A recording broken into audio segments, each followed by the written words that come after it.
Batshit insane religious fanaticism is a requirement for U.S. empire managers. Notes from the edge of the narrative matrix. During her Senate confirmation hearing for UN ambassador, Trump nominee Elise Stefanik was asked by Senator Chris Van Hollen if she agreed with Israeli Nazis Itamar Ben-Gvir and Bezalel Smotrich that Israel has a biblical right to the West Bank. Stefanik said yes. It's so wild how batshit insane religious delusions are almost a prerequisite for acceptance in the highest echelons of official Washington. These confirmation hearings are like, are you mentally ill enough to do U.S. foreign policy? Yes, I have the requisite mental illnesses to do U.S. foreign policy. Your brain is a festering stew of psychosis and you have trouble distinguishing fantasy from reality? Yes, I promise that is the case. The world is ruled by religious fanatics with nukes.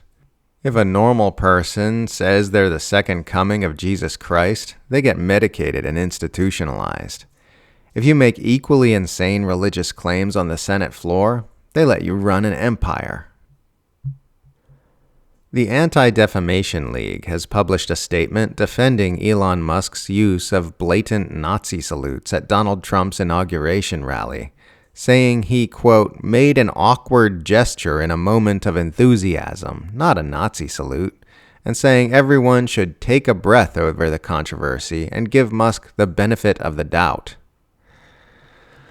The ADL telling everyone to cool their jets about Elon Musk throwing up textbook Nazi salutes at a political event should be the final nail in the coffin for the anti-Semitism narrative.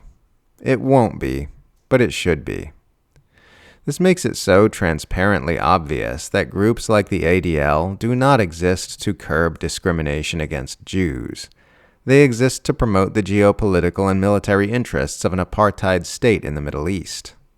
This is why you see them spending 99% of their energy shrieking about high-profile supporters of Palestinian human rights like Jeremy Corbyn and Greta Thunberg, and almost no energy focusing on actual anti-Semitic white supremacists who want to hurt Jews.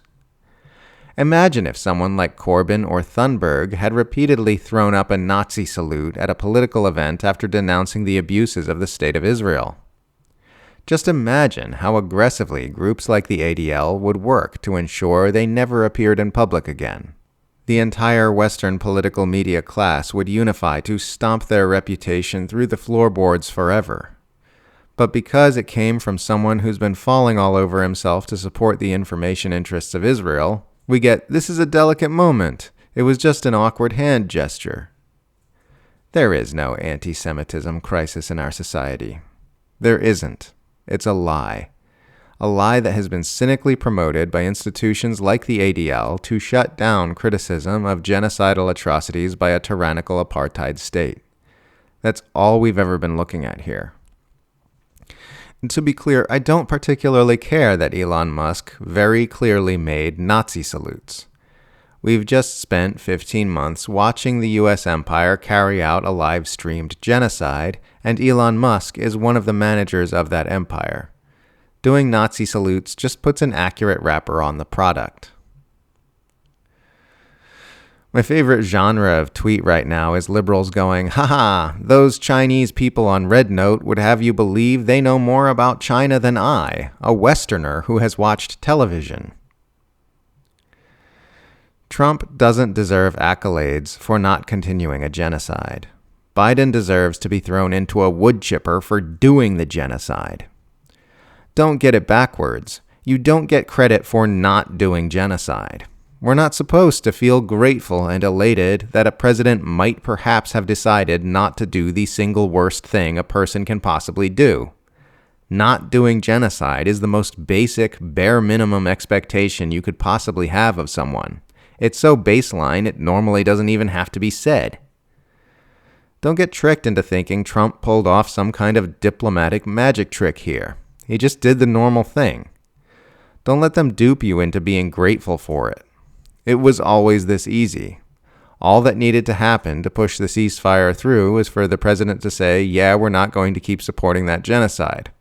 For 15 months, Joe Biden and his handlers actively chose to keep doing genocide, and they deserve the highest order of punishment for doing so. Don't let them ratchet the Overton window further into the direction of murder and tyranny by thinking a president not doing genocide is something you need to be appreciative of. Don't let them force you to beg for crumbs. The only appropriate response to those 15 months of genocidal atrocities is the severe punishment of everyone responsible. If international law was a real thing that actually existed, every nation which facilitated the destruction of Gaza would be forced to rebuild it immediately, and war crimes tribunals would already be underway. But international law does not exist in any meaningful way. Domestic laws exist because states have the power to enforce them, but there is no international body which has the power to force the U.S. centralized empire to stop committing mass atrocities. The reality is that we still live in an ultimately lawless world where tyrants do as they please, and the only rules of any consequence are the ones which benefit the tyrants. Domestic laws exist because it would never do for the masses to start killing the rich and powerful and taking back what's been stolen from them. The ruling tyrants pretend international laws exist in order to justify humanitarian interventions and economic sanctions against disobedient governments. In all cases, what we're really seeing is the people with the guns and the bombs dictating how everyone else is allowed to act. That's not the rule of law. It's just garden variety totalitarianism with some narrative spin painted over top it. We will never live in a world where true justice is allowed to flourish as long as we are dominated by a tyrannical globe-spanning empire. Until then, we remain in this Wild West environment where the biggest band of thugs with the biggest guns make the rules.